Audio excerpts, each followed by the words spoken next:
নামাজ পড়ে না যে ছেলেটা, এটার কোনো পূব পশ্চিম নেই। কি করে, কেন করে, কিছুই বলতে পারবে না।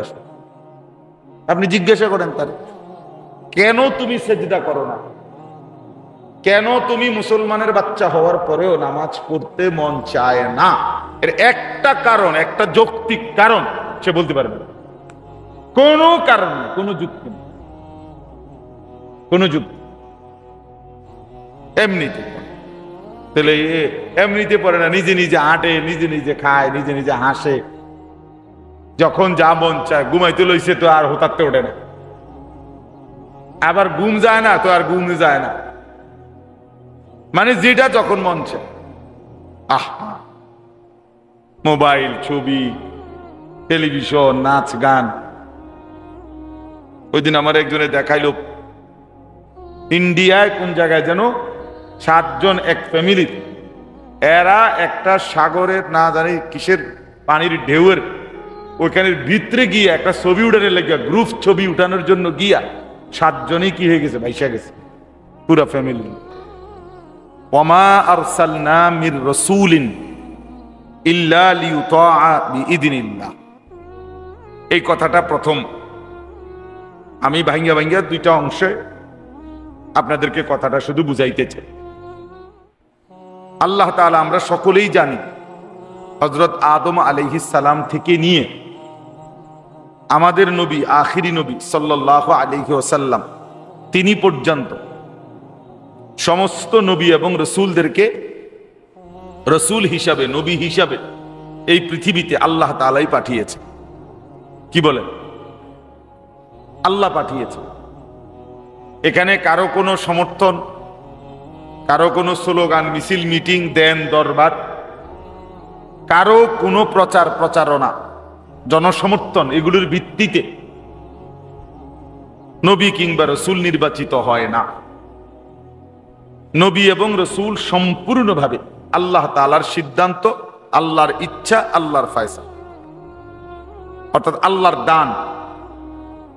এজন্য বলে যে উলামায়ে কেরাম, কিতাবে আছে যে নবুয়ত এটা কাসবি নয়, ওয়াহাবি। অর্থাৎ হলো নবুয়ত, রিসালত, এইটা অর্জন করার মতো বিষয় না, যে পরীক্ষা দিছি, সার্টিফিকেট নিছি, এমন না। বরং এটা আল্লাহ তাআলার দান, আল্লাহর ইচ্ছা সরাসরি।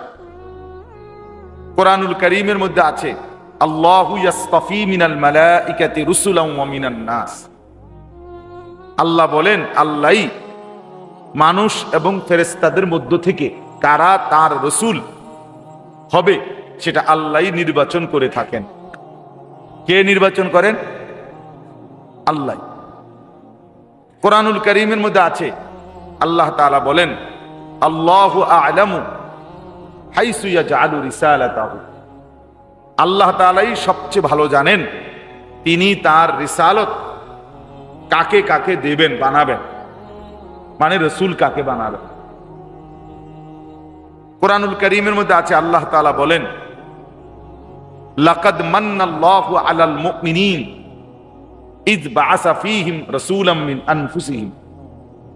আল্লাহ তাআলা বলেন যে অবশ্যই আল্লাহ তাআলা ঈমানদার বান্দাদের উপরে অনেক বড় অনুগ্রহ করেছেন, দয়া করেছেন, যে তিনি স্বেচ্ছায় দয়া করে তার বান্দাদের জন্য রসুলকে প্রেরণ করেছেন।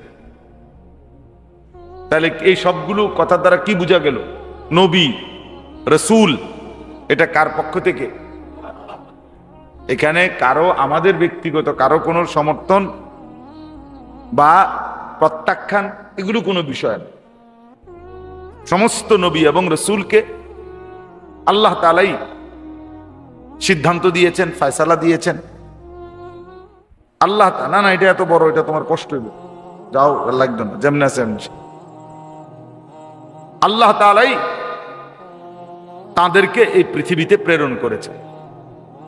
তাহলে হযরতে আদম আলাইহিস সালাম থেকে শুরু করে আখিরি নবী সাল্লাল্লাহু আলাইহি ওয়াসাল্লাম, এই সমস্ত নবী এবং রসুল, ১৬ লাখ নবী, অর্থাৎ ১,২৫,০০০ অথবা 2,25,000, অথবা তার চাইতে বেশিও হইতে পারে, কমও হইতে পারে। কিন্তু প্রথম জন আদম আলাইহিস সালাম, আখিরি নবী আমাদের নবী সাল্লাল্লাহু আলাইহি সাল্লাম, বাকিরা সব এর মাঝখানে। এই হিসাবে আল্লাহ তাআলা এই যত নবী এবং রাসূল এই পৃথিবীতে পাঠাইলেন, প্রশ্ন হলো কেন পাঠাইলেন? কেন পাঠাইলেন? এদের আদমকে কেন পাঠাইলেন? নূহ আলাইহিস সালামকে কেন পাঠাইলেন? হযরতে সালেহ, হুদ, শুআইব,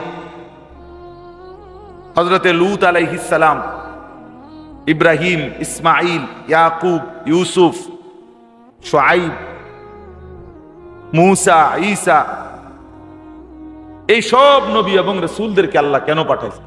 সবার নাম আমরা জানি না। কোরআনুল কারীমের মধ্যে সরাসরি 25 জন নবীর নাম আছে, বাকিদের নাম নাই। আল্লাহ তাআলা নিজেই বলছে, হে আমার রাসূল, আমি কিছু রাসূল নবীর নাম আপনাকে শোনালাম, কিছু শুনাই নাই। সেটা আল্লাহর ইচ্ছা। তাহলে এই সমস্ত নবী এবং রাসূলকে আল্লাহ তাআলা পাঠাইলেন। প্রশ্ন হলো কেন? কেন পাঠাইলেন? যেমন আমরা সবসময় ওয়াজের মধ্যে শুনি যে উলামায়ে কেরাম আপনাদের কাছে দিন রাত বেশিরভাগ একটা আয়াত শোনায় যে আল্লাহ তাআলা আমাদেরকে মানুষ বানাইছেন কেন? ওমা খালাকতুল জিন্না ওয়াল ইনসা ইল্লা লিয়াবুদুন। এটা আপনারা অহরহ শুনেন যে আল্লাহ বলছেন আমি মানুষ এবং জিন অন্য কোনো উদ্দেশ্যে বানাই নাই, বানিয়েছি শুধুই আমার ইবাদতের জন্য। তাহলে আমাদেরকে আল্লাহ বানাইলেন কেন? ইবাদত। তাহলে এটা যেমন একটা উত্তর হলো যে আমাদেরকে মানুষকে আল্লাহ তাআলা কেন বানাইলেন?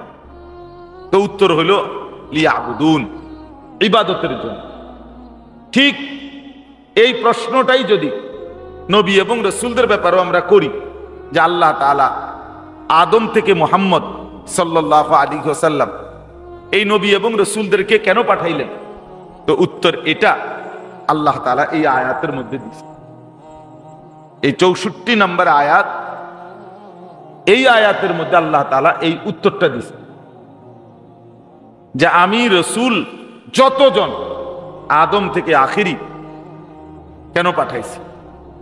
তো আল্লাহ তাআলা বলেন ওমা আরসালনা মির রাসূলিন, আমি যাকেই রাসূল হিসাবে প্রেরণ করেছি, পাঠিয়েছি, তাকে আর কোনো উদ্দেশ্যে পাঠাই নাই, শুধু একটাই উদ্দেশ্য, ইল্লা লিয়ুতাআ, শুধু একটাই উদ্দেশ্য, আমার বান্দারা তাকে অনুসরণ করবে।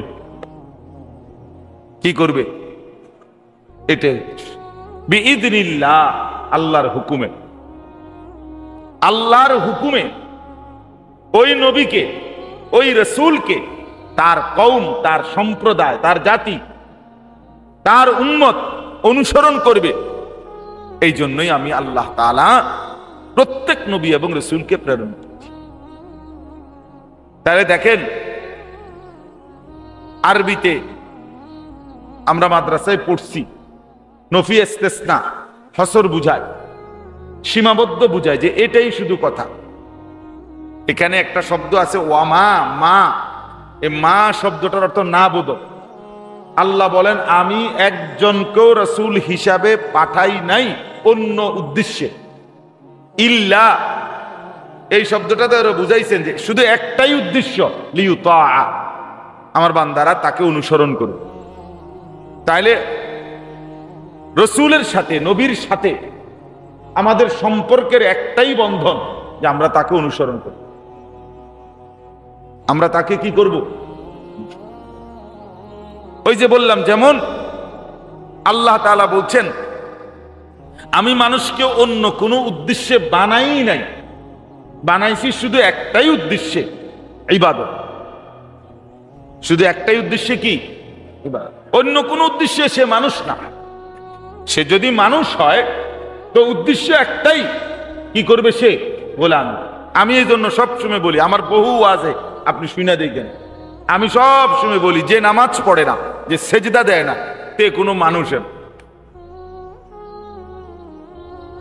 এই সমস্ত আপনাদের ঘর বাড়িতে যে সমস্ত ছেলে পেলে নামাজ পড়ে না, এই অপদার্থ, এটা প্লাস্টিকও না, মানুষও না, ফায়জামাও না, এটা কিচ্ছু নাই। এটা একটা জন্তু জানোয়ার ছাড়া আর কিচ্ছু, হাইওয়ানের। এই জন্য এটার কোনো পূব নাই, পশ্চিম নাই, উত্তর নাই। খারাইয়া মুতলো লজ্জা নাই, বইয়া মুতলো শরম নাই, যখন যেরুম মন চায়। কখনো মুইতা ফানি লয়, কখনো ফানি লয় না, কখনো টয়লেট পেপার ব্যবহার করে না। কেউ দেখলেও শরম লাগে না, কেউ না দেখলেও শরম লাগে না। মানুষে কিছু মনে করবো নি, কিন্তু মানুষে মনে করতো কি। মূল কারণ হলো বেনামাজ। নামাজ মানুষকে না পড়লে, সেজদা না দিলে মানুষ বেহায়া হয়, নির্লজ্জ হয়, একেবারে নিম্ন রুচি, নিকৃষ্ট রুচির। তার ভিতরে তখন আর পাক পবিত্র, পরিচ্ছন্নতা, পবিত্রতা, সৌন্দর্য থাকে না। পাগল যে, প্রতিবন্ধী যে, সে পেশাব পায়খানাও অনেক সময় হাত দিয়ে নাড়ে, সে তো বুঝে না।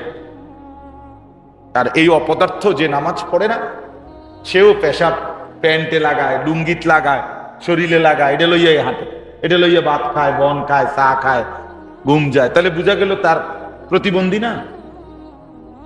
বলেন না কেন? প্রতিবন্ধী কিনা? প্রতিবন্ধী সে, তার মানসিক সমস্যা, পাগল, অসুস্থ মানুষ। এই জন্য এটা গুরুত্বপূর্ণ মনে রাখবেন। আপনি দেখেন, একের যত ছেলে আপনাদের সমাজে নামাজ পড়ে না, যে ছেলেটা, এটার কোনো পূব পশ্চিম নেই। কি করে, কেন করে, কিছুই বলতে পারবে না সে। আপনি জিজ্ঞাসা করেন তার, কেন তুমি সেজদা করো না, কেন তুমি মুসলমানের বাচ্চা হওয়ার পরেও নামাজ পড়তে মন চায় না? এর একটা কারণ, একটা যৌক্তিক কারণ সে বলতে পারবে না। কোনো কারণ নেই, কোনো যুক্তি নেই, কোনো যুক্তি। এমনিতে তাহলে এমনিতে পড়ে না, নিজে নিজে হাঁটে, নিজে নিজে খায়, নিজে নিজে হাসে, যখন যা মন চায়। ঘুমাইতে লইছে তো আর হতাতে ওঠে না, আবার ঘুম যায় না তো আর ঘুম যায় না, মানে যেটা যখন মন চায়।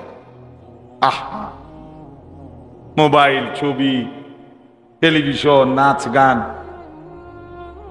ওই দিন আমার একজনে দেখাইলো, ইন্ডিয়ায় কোন জায়গায় যেন 7 জন এক ফ্যামিলির, এরা একটা সাগরের না জানি কিসের পানির ঢেউয়ের ওইখানের ভিতরে গিয়ে একটা ছবি উঠানোর লেগে, গ্রুপ ছবি উঠানোর জন্য গিয়া 7 জনই কি হয়ে গেছে, ভাইসা গেছে পুরা ফ্যামিলি। মানুষের ছবি তোলার নেশা কোথায় গিয়ে পড়ছে, চিন্তা করছেন? আহা, কি অবুঝ মানুষ। পুরা ফ্যামিলির বাচ্চা সহ একটা বাচ্চারে কোলে নিয়ে রাখছে, এটারে ধরে রাখছে, দেখেও মায়া লাগছে। জাহারি 7 জন এক ফ্যামিলি, শুধু ওইখানে গেছে ছবি উঠানোর লাগে, মানে একসাথে ছবি উঠাবে পানির মাঝখানে, আর এমন ঢেউ আসছে, এক ঢেউ উড়ে গেছে। এটা কোনো সুস্থ কথা হইল? এভাবে জীবন দিয়ে দেওয়ার, নিজেকে শেষ করে দেওয়ার কি হইল? বেন কোরআনুল কারীমে আছে, আল্লাহ তাআলা বলেন, ওয়ালা তুলকু বিআইদিকুম ইলা তাহলুকা। আমার বান্দা, তোমরা নিজেকে নিজে ধ্বংসের দিকে ঠেলে দিও না, নিজেরে নিজে বরবাদ করে ফেলো না। সুস্থ স্বাভাবিক মানুষ নিজেকে নষ্ট করে না। কেউ নিজের হাত নিজের ছুরি দিয়ে নিজের ইচ্ছায় স্বজ্ঞানে কাইটা ফেলে না। কেউ ইচ্ছা করে স্বজ্ঞানে স্বেচ্ছায় নিজেকে আগুনের মধ্যে ফেলে দেয় না, যদি সে স্বাভাবিক হয়। তাইলে গুনাহ, নাফরমানি, বেনামাজি জিন্দিগি, আল্লাহর নাফরমানি, এটা যে আমার আগুনে ফেলবে, এই কথা তো স্পষ্ট। এটা তো স্পষ্ট। তো এইটা যে বুঝে না, এটা যে মানে না, এটা যে একবারও ভাবে না, সে তো সুস্থ না, স্বাভাবিক না, সে পাগল, সে মাতাল, সে প্রতিবন্ধী, অসুস্থ অসুস্থ। এই জন্য বললাম, আল্লাহ তাআলা বললেন আমি মানুষকে বানাইছি আর কোনো উদ্দেশ্যে নয়, শুধু একটাই উদ্দেশ্য, ইবাদত। শুধু একটাই উদ্দেশ্য, কি বলেন না? ইবাদত। যার মধ্যে ইবাদত নাই এরকম মানুষ। আমি অনেক সময় উদাহরণ দিয়ে বলি, এই যে যেমন এইটা মাউথ, কথা বলার জন্য এটা দিছে মনে করেন, এখন এটা দিয়ে মনে করেন আওয়াজে বাইরে হয় কথার কথা, বহুত লাড়ছে, সুইচ দিছে, কটর মটর করছে অনেকক্ষণ, ধরে নেন যে এটা দিয়ে কোনো আওয়াজ আসেই না। এখন যারা মাইকটা ভাড়া করছে তারা আয়োজক, তারার জিদ উঠবো কিনা কোন কথা বলেন না কেন? এই যে এটা একটু কটর মটর করেন, আমার তো সাথে উঠছে না, এখন প্রথম দিয়ে দেখলেন আমার জিদ উঠলো না, আমি কইলাম না তখন, তাহলে এখন রাগ উঠবে কিনা বলেন? রাগ উঠটা চেয়ে কি কইব হিতেরে মাইকলারে, যে তোর এটা মাইকও না, মাইকের জাতো না। ঠিক এইটার অর্থ এরকম। আল্লাহ বলেন আমি মানুষকে বানাইছি শুধু ইবাদতের জন্য, অতএব এইটাই যার দ্বারা হয় না, তুই মানুষও না, মানুষের জাতো না। বুঝেন না কথা? তুই কোনো মানুষের জাতে না। এই জন্য ঠিক এখানেও আল্লাহ তাআলা বললেন, একই রকম বাক্য বর্ণনার ঢং। আল্লাহ বলেন কোন রাসূল একজনকেও আমি পাঠাই নাই অন্য কোন উদ্দেশ্যে, পাঠিয়েছি শুধু একটাই উদ্দেশ্য, যে আমার বান্দা সেই নবীকে অনুসরণ করবে, আনুগত্য করবে, তার অনুসরণ করবে। তাহলে এই কথাটাকে এবার ব্যাখ্যা করেন, কিভাবে ব্যাখ্যা করবেন? আমরা যার উম্মত তার সাথে এবার আমাদের সম্পর্ক মিলাবেন। আমরা আখিরি নবী সাল্লাল্লাহু আলাইহি ওয়াসাল্লাম তার উম্মত, ঠিক না? অতএব এখন আমাদের জন্য আমরা এবার এই আয়াতের আলোকে স্পষ্ট, এখানে নফি ইস্তেসনার মাধ্যমে আল্লাহ বলছে, মানে এমনি বলে নাই স্বাভাবিক যে আমি রসুল পাঠিয়েছি আনুগত্যের জন্য, বাক্যটা এরকম না অর্থ। বাক্যটার অর্থ হলো আমি রসুল অন্য কোনো উদ্দেশ্যেই পাঠাই নাই, পাঠিয়েছি শুধুই একটি উদ্দেশ্যে, আনুগত্যের জন্য। এইটা এমনি অর্থ। তাহলে এই কথাটা এইভাবে বললে এই কথা খুব বেশি প্রচন্ড তাকিদ বুঝাই কিনা বলেন? তো এবার বলেন, তাহলে আমাদের নবী সাল্লাল্লাহু আলাইহি ওয়াসাল্লাম আজ থেকে 1450 বছর আগে আল্লাহ তাআলার পক্ষ থেকে যিনি এই পৃথিবীতে আবির্ভাব হয়েছেন, আগমন করেছেন, সেই তিনি 23 বছরে আল্লাহর কোরআন, ইসলাম, দ্বীন, শরীয়ত যা কিছু আমাদের সামনে পেশ করেছেন, নবী সাল্লাল্লাহু আলাইহি ওয়াসাল্লামের নাম, পরিচয়, সিফাত, বৈশিষ্ট্য, গুণাগুণ যা কিছু আমরা শুনছি, জানছি, বুঝছি, এই সবটার উদ্দেশ্য একটাই, যে আমরা তার অনুসরণ করি, আমরা তার অনুসরণ করি। তাইলে নবী সাল্লাল্লাহু আলাইহি ওয়াসাল্লামের সাথে আমাদের সম্পৃক্ততা, আমাদের অংশগ্রহণ, নবীজির সাথে আমাদের সম্পৃক্ততার দুইটা পার্ট। একটা হলো নবী সাল্লাল্লাহু আলাইহি সাল্লামকে ভালোবাসা, আরেকটা হলো নবী সাল্লাল্লাহু আলাইহি ওয়াসাল্লামকে অনুসরণ করা। তাহলে এক নম্বরটা কি কোনতো? নবী সাল্লাল্লাহু আলাইহি সাল্লামকে, কথা বলেন না, ভালোবাসা। এক নম্বরটা কি? 2 নম্বর হলো নবী সাল্লাল্লাহু আলাইহি ওয়াসাল্লামকে অনুসরণ। আর এই দুইটা কেমন? এই দুইটা হলো কাগজের এই পিঠ ওই পিঠ, টাকার এই পিঠ ওই পিঠ। কোন টাকার এক পিঠ আরেক পিঠ, আপনার মনে করেন এই যে টাকা, এটার এই পিঠ একটা, এটা আরেকটা পিঠ, এই পিঠ থেকে এইটা বা এটার থেকে এই পিঠটা আলাদা করা যায় কি? আলাদা করলে হবে তো না? এ হবে। ঠিক এইটাও এরকম। নবী সাল্লাল্লাহু আলাইহি ওয়াসাল্লামের সাথে আমাদের সম্পর্কের মূল ভিত্তি দুইটা। এক, তাকে ভালোবাসা। 2, তাকে অনুসরণ। আর দুইটা কেমন? কাগজের একুল। ভালোবাসলে অনুসরণ করতে হবে, অনুসরণ করলে ভালোবাসা প্রমাণিত হবে।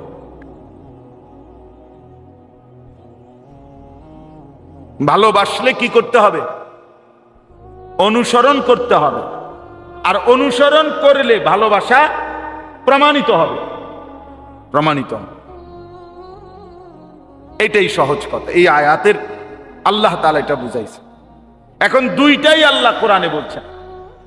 যেমন কোরআনুল কারীমের মধ্যে আছে, আল্লাহ তাআলা সূরা তাওবার মধ্যে বলছেন যে তোমাদের বাবা মা, পূর্বপুরুষ, তোমাদের স্ত্রী সন্তান আদি, তোমাদের ভাই বোন স্বজন, তোমাদের জমানো সম্পদ, তোমাদের পছন্দের বাড়িঘর, তোমাদের উপার্জনের ব্যবসা চাকরি, এই সব কিছুর চাইতে যদি তোমাদের নিকটে তিন জিনিস মহব্বতের না হয়, অধিক প্রিয় না হয়, এক আল্লাহর মহব্বত, দুই আমার রসুলের মহব্বত, তিন আমার রাস্তায় জীবন বিলিয়ে দেওয়া, জিহাদ ফি সাবিলিল্লাহ, জান বাজি রাখা, জীবন দেওয়ার মহব্বত, এই তিন জিনিস যদি এই পূর্বের ওইগুলোর থেকে অধিক প্রিয়, অধিক মহব্বতের না হয়,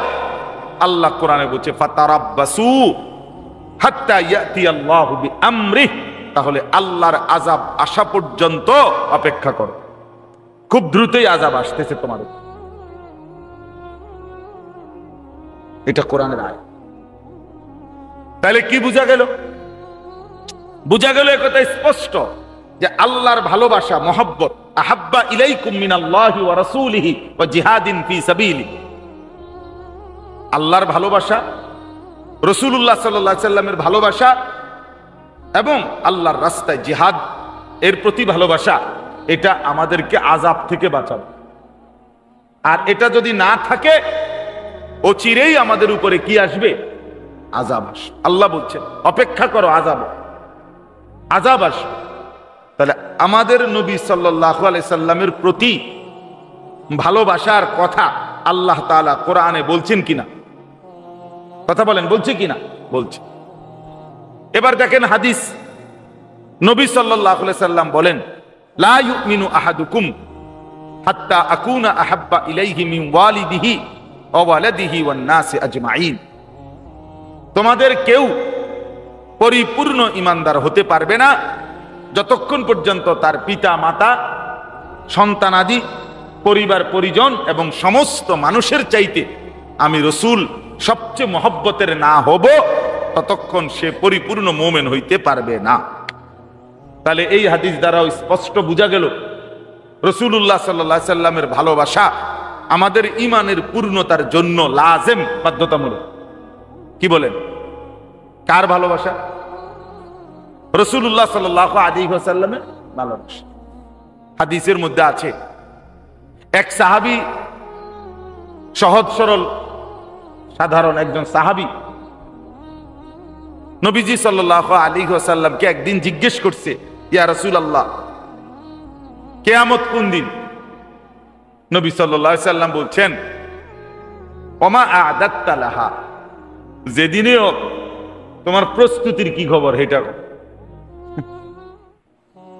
কিয়ামত মনে করো আগামী সোমবার নলে বুধবার আছে, যেটাই হোক তোমার প্রস্তুতির খবর কি এটা কর, রেডি হইছো কদ্দুর সেটা বলো। আগে ওই সাহাবী বললেন, ইয়া রাসূলুল্লাহ, নামাজ রোজা বন্দেগী যাই করি খুব বেশি পারি না, তবে আপনাকে ভীষণ ভালোবাসি।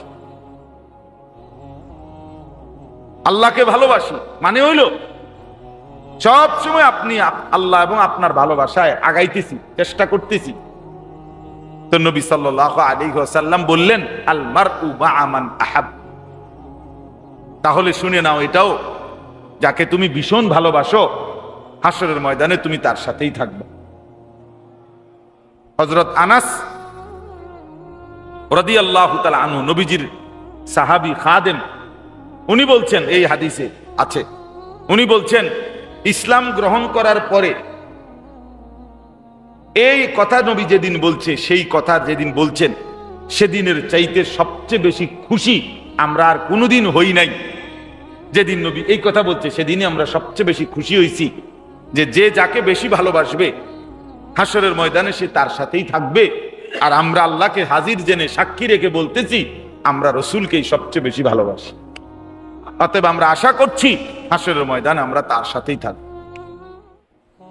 তাইলে রাসূলুল্লাহ সাল্লাল্লাহু আলাইহি সাল্লামের ভালোবাসার গুরুত্ব আল্লাহর কোরআনে এবং রাসূলুল্লাহ সাল্লাল্লাহু আলাইহি ওয়াসাল্লামের হাদিসে প্রচন্ড পরিমাণে আছে। আছে কিনা বলেন? আচ্ছা, তাহলে এই একটা বিষয় দেখলাম। অনেক দলিল দেওয়া যাবে, আমি তাড়াতাড়ি শেষ করার জন্য কমাইয়া বলতেছি। এবার আসেন এই আয়াতে আল্লাহ কি বললেন। আল্লাহ বললেন আমি রসুল বানিয়েছি, পাঠিয়েছি একটাই উদ্দেশ্য, যেন আমার বান্দারা, যেন ওই নবীর উম্মতেরা তাকে অনুসরণ করে। অনুসরণ, এইটা হলো একটা আয়াত। তো আরো কয়টা আয়াত শুনেন। কোরআনুল কারীমে আল্লাহ বলেন, প্রসিদ্ধ আয়াত আপনারা অনেক শুনছেন ওয়াজে, কুল ইন কুনতুম তুহিব্বুনাল্লাহ ফাত্তাবিউনি। আল্লাহ বলেন হে নবী আপনি বলেন যদি তোমরা আল্লাহকে ভালোবাসতে চাও তাইলে আমি রসুলের অনুসরণ করো। কি করো বলেন না? অনুসরণ, আনুগত্য কর। আমার কথা হলো যেহেতু ওয়াজ বা কথাটা গরমের মধ্যে শুনতে বসছেনি, আপনি ভিতরে আইছেনই, তো একটু হু হা করলে, কথাবার্তা বললে, দুই একটা শব্দ উচ্চারণ করলে কোনো ক্ষতি নাই, লাভ। কি পরীক্ষা বলে মাথা লাগলে হয় না, এত চালাক মনে করতে নাই নিজেরে যে আপনি কইবেন না শুনতে আসি না। না না না, এত চালাক হন ভালো না, এত পণ্ডিতি ভালো না। মনে রাখবে, অনেক মাঝ বয়সী মানুষ, বয়স্ক লোক, এটা তাদের বদ অভ্যাস, হয় জুড়ায় আর নয়তো হুদা মাতালারে, মুখ খুলে না। বাপরে বাপ, না মুখ খুলতে চায় না, এটা বদ অভ্যাস নিয়ে। হয় শুরুর থেকেই ইমাম সাহেব শুক্রবারে জুম্মার বয়ান, ইমাম সাহেবের ওয়াজ শুরু, কাকার জুরানি শুরু, হুজুরের ওয়াজ শেষ, আবার জুরানি শেষ। উনারে ডাক্তার বলেই দিছে এভাবে যে আপনি প্রত্যেক শুক্রবারে 12:30 থেকে 1:25 পর্যন্ত, 30 পর্যন্ত এই টাইমে জুড়াইবেন, নাহলে আপনার সাংঘাতিক ক্ষতি হইব শরীরে। উনি ডাক্তারের এই প্রেসক্রিপশন মাইনা স্যার মসজিদে ঢুকে বইয়ে বইয়ে জুড়া। এরপরে জিজ্ঞাসা করবেন স্যার কি কইছে, আল্লাহ কইতে রে, হুজুরে কইতে রে, হুজুরে কি কইছে। এত তান্টো আইয়া পাইতাম না ভাই, ও এই বয়সও আর নাই। তা আগের বয়সে যে আপনি কি সিরাসা পাইছেন তাও তো জানি। তা আগের বয়সও কামে লাগাইলেন না, এখন কইতেছেন আর এই বয়সও নাই, তো আপনি আখিরাতে যাবেন কিভাবে? ওই চাচা কেমনে যাবেন? হ্যাঁ, আগের সময়টাও খামখেয়ালি করলেন, এখন শেষ বয়সে কিছুটা অবসর আছে, আগের মতো ব্যস্ততা নাই, এই সময়টাকেও কোনো কাজেই লাগান না। আহা, এরপরে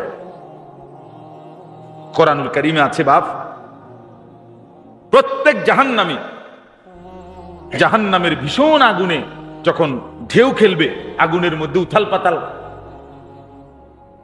কড়াই আর তেলের মধ্যে যেরকম উলট পালট, আগুনের মধ্যে এরকম উলট পালট খাবে, তখন নাফরমান আল্লাহকে বলবে রব্বানা আখরিজনা, আল্লাহ আমার এই জাহান্নামের আগুন থেকে একটু বের করে দেন, একটু সময় দেন, দুনিয়ায় ফেরত যেতে দেন, আমি আবার নেক আমল করব। তো আল্লাহ তাআলা কোরআনে আছে বাপ, আল্লাহ তাআলা জবাবে প্রথম যেই কথাটা বলবে, আওয়ালাম নুআম্মিরকুম, আমি কি তোমাকে হায়াত দেই নাই? এই কথাটা বলো বান্দা, 60 বছর কারে দিছিলাম? তোমারে না। 40 বছর কাকে দিছিলাম? তোমাকে দিলাম। 30 বছর কাকে দিছিলাম? তোমাকে না। তো এখন সেই সময় কেন চাচ্ছ? সেটা তো আমি দিছিলাম। কথা বলেন না কেন? তো আওয়ালাম নুআম্মিরকুম, আমি কি তোমাকে বয়স দেই নাই? আমি কি তোমাকে হায়াত দেই নাই?